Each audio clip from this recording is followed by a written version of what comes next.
એટલું જ્ઞાન છે ને પછી અધરો થઈ જાય. એટલે એકાદો દૂર દાનો દે દે.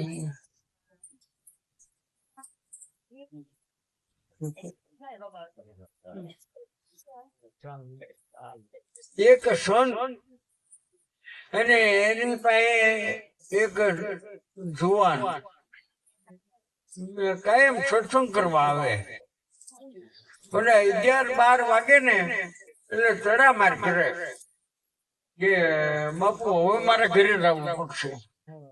કે કા કે હું રાજ પછી મારા મા બાપ ને બધા જમવા બેસે, હું ન જાઉં ત્યાં સુધી બે નહીં. કે ભાઈ ગાડો થામા, આવું કઈ હોતું નથી. હે કે પણ બીજે ન હોય તો કઈ નહીં, મારા મા બાપ માં એવું કઈ છે નહીં. એ તો વાત જ જુદી છે કે ભાઈ રેવા દે, એ તારો વળગાડ છે. ના બાપુ એવું કઈ હોય? ખરેખર રંગાઈ ગયા પછી કીધું કે પેલા છે ને સાયને નો કહેવાય, શિખામણ આપો ને તરત લાગે એવું નથી. જરાક એ પાત્ર બને પછી કયો તો કાંઈક મેળ ખાય, નકર તો ઊંધું લાગે કે આમને આ સુમારણ છે, આ બેહારી રાખવા છે એટલે વાતો કરે. હે એટલે જરાક ધીરજ આવે, કાંઈક જિજ્ઞાસા થોડુંક લાગે પછી આગળ વધે કામકાજ. છોકરો સમજાયો થઈ ગયો કે બેટા આજ હવે એક ખતરો, કોઈ કોઈનું છે નહીં. હે જવાબદારી રમાણી છે કે સ્વારસ તૂટું ધબ સંસારી દિયે સગાઈ બિચારી, કે ગુરુ વિના કોણ કરે હિતકારી. હે બને કોઈ મતવાલો મનસે પ્રભુ મેં ચેત લગાઈ, बिगड़ गयो के सगा संबंधी ऐसी है दुनियादारी, है गुरु ने कौन करे शुभकारी. दे छता बने पुत्र अकर्मी, मुओ जाने सब जाई. दे होय ने જરાક ગાંડો થઈ ગયો કે કા અપલખણો થઈ ગયો હોય તો કે મરે મન મારો એ તો એને તો હેજ કરી શકે, તરત સગાઈ ભૂલી જાય છે. અને કદાચ ગાંડો થઈ જાય ને તો સાંભળીએ બાંધે, નકર એવડું એનો જ હોય, એના વડે હાલતું ન હોય પણ આવું થાય. દે સગાઈ બિચારી, ગુરુ વિના કોણ કરે હિતકારી. શુભકારી સર્વમાં આચકામાં સદગુરુ દિયે પરખાવી, દાસ લાભો ઉભારામ ચરણે કે તુમ પર જાઓ વારી વારી. દાદે આવી વાણી બનાવેલી છે. તો આ છોકરાને સંતે કીધું કે તું ઘરે જઈ અને દરવાજામાં જઈને લથડિયું ખાઈને પડી જાય અને હું આવું છું. એ લથડિયું ખાઈને દરવાજામાં જઈને પડી ગયો. છોકરા એના મા બાપ ને બેન ને એના ઘરવાળા દોડ્યા, અરે ભાઈ ને કાંઈક થઈ ગયું, ભાઈ ને કાંઈક થઈ ગયું, ભાઈ ને કાંઈક થઈ ગયું. તો આ બોલ્યા મહારાજ નીકળ્યા કે બાપુ આવો હવે શું છે કે આ ભાઈ ને કાંઈક થઈ ગયું છે. અને જીભ બીભ કાઢીને આમ ડોળો બોળો સરાવીને લાકડા જેવું લાકડું ખોડીક થઈ ગયું, દેખાવ કર્યો. મહાત્મા આવ્યા કે હા આને આમ જો ભારે મેલું છે, અને આ જીવ લઈને જાય એવું છે.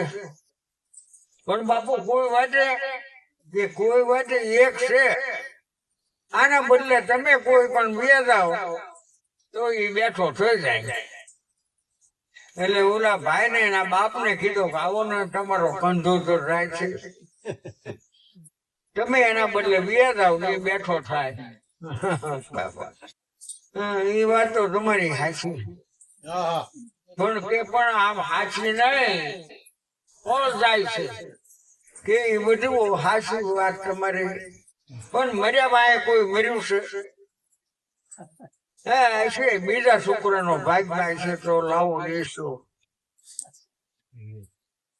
એની માં હાલ પડખે બેઠી હતી, બોલાવી, આ તમારો કંદોતર પેટ જાય, તમે હવે ખાઈ પી ઉતર્યા છો, બે જાવ તો હું વાંધો. અને આ જુવાન બેઠો થઈ જાય. એ વાત તમારી હાચી, પણ શેઠ કે મર્યા વાય કોઈ મર્યું નથી. અને આ મારા ઘરવાળાનું શું થાય હું વહી જાઉં તો? બેન ઉભી હતી, બેન બેટા તારે દેશ જાય છે, આને જરાક તું વહી જા, તારો ભાઈ બેઠો થઈ જાય. બાપુ તમારી વાત તો હાચી. બાપુ કે છે મર્યા વાય કોઈ મર્યું નથી. અને હું તો પારકા ઘરની ઠાપણ કેવો. તે એની ઘરવાળી એટલે કે હાલને ભાઈ, હવે તારે તો આમાં હું હવા કરે છે, હે તું આવી જા તો આ તારો ઘરવાળો બેઠો થઈ જાય, તારો ચૂડો રેમ રેમ રહી જાય. બાપુ સાચી વાત, મારા હારા કે છે મર્યા ભાઈ કોઈ મર્યું છે? હે મારી બેન પણ આવું છું આસુ પાટો મળી ગયો. એટલે હાલે હવે સંત લાવો, એક દૂધ નો પ્યાલો લાવ્યો, એમાં ખાંડ નાખી હતી કે આ પ્યાલો છે, આ પેલવો હું પી જાઉં. આ નામ તમારા સંત કહેવાય. તમારે તમારું મંદિર બનાવશો, નાચથી ઉજવશો, આમ કિલોલ માં આવી ગયા, એ માથે ઉતારી પી ગયા. એ તો હાકર રાખેલું હતું, એમાં કઈ હતું નહીં. ઓલા ઠપટ મારી કે આમાં કોણ તારું? એમ આમાં જગતમાં કોઈ કોઈનું નથી, કોઈના વગર રહેવું એવું નથી. ફરજ ચૂકવી એવી વાત કહેવાની નથી, પણ ભગવાનને ભૂલીને આ વળગાડ રાખવા જેવું નથી.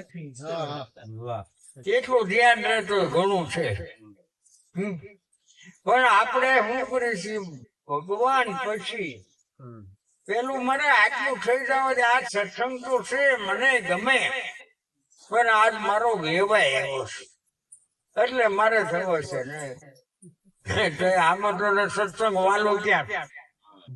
જો સત્સંગ વાલો જોયો ન કહેવાય કે આપણે સત્સંગમાં જવું તો હાલો તમે, તો એમાં શું વાંધો? પણ એને ખોટું ન લાગે, ઓલાને ખોટું લાગે એનો વાંધો નહીં. એટલે આપણું બધું કામકાજ એવું છે. એટલે કીધું મુજે એ કામ ઈશ્વર છે, જગત રૂપ છે તો ઠંડે એક વાણી બોલ નાખી. બરોબર.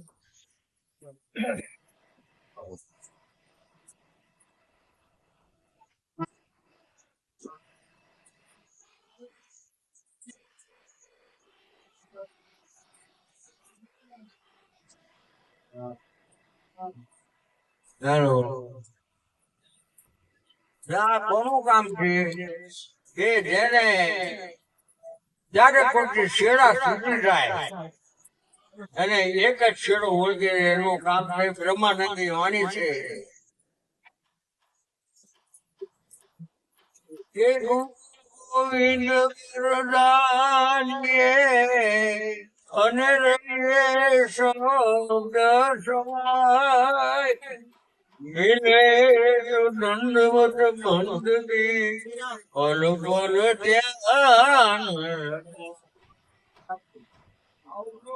મુझे એક કામ ઈશ્વર છે, જગત રૂપ તે રૂષણ છે.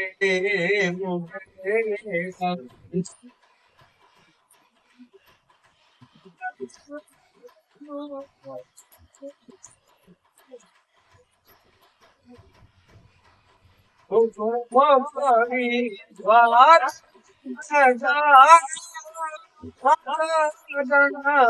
લાડ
વાહ